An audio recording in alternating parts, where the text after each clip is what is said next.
அந்த ஆமை வந்து எப்பயுமே அந்த பூக்கள் எல்லாம் ரொம்ப பத்திரமா தண்ணி ஊற்றி வளர்த்துச்சான்.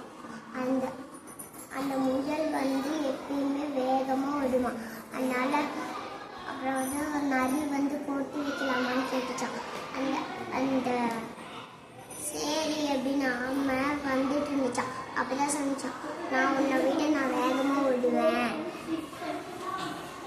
நான் உன்னை விட நான் வேகமாக ஓடுவேன் அப்படின்னு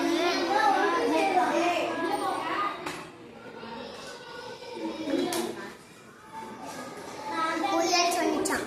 அப்போ வந்து சரி அப்புறம் அப்படின்னு சொல்லி நரி வந்து போட்டு வச்சுக்கலாமான்னு கேட்டுச்சான்.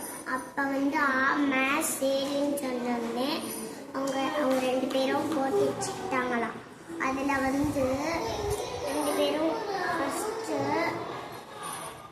போட்டி ரெடி ஸ்டார்ட் வந்துச்சுன்னு சொன்னோடனே ரெண்டு பேரும் போனாங்க. ஆனால் ஆமை வந்து மொல்லமாக நினைச்சான். புயல் வந்து ரொம்ப வேகமாக போனனால அது வந்து ஒரு அடர்ந்த காட்டில் ரொம்ப ஜில்லுன்னு இது இருந்துச்சு நிலம்.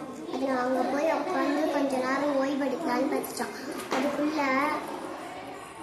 ஆமை வந்து முயற்சி செஞ்சுச்சான். முயற்சி செஞ்சு அது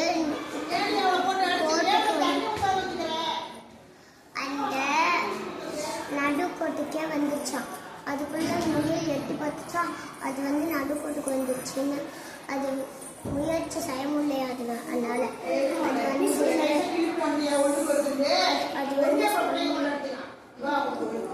அதை வந்து சொல்லி அப்புறம் அந்த அந்த ஆமை வந்து நடுக்கோட்டுக்கு வந்ததுனால அதுதான் எல்லாருமே பறவைகள் எல்லாருமே எங்க போய் தட்டுறாங்கல்ல.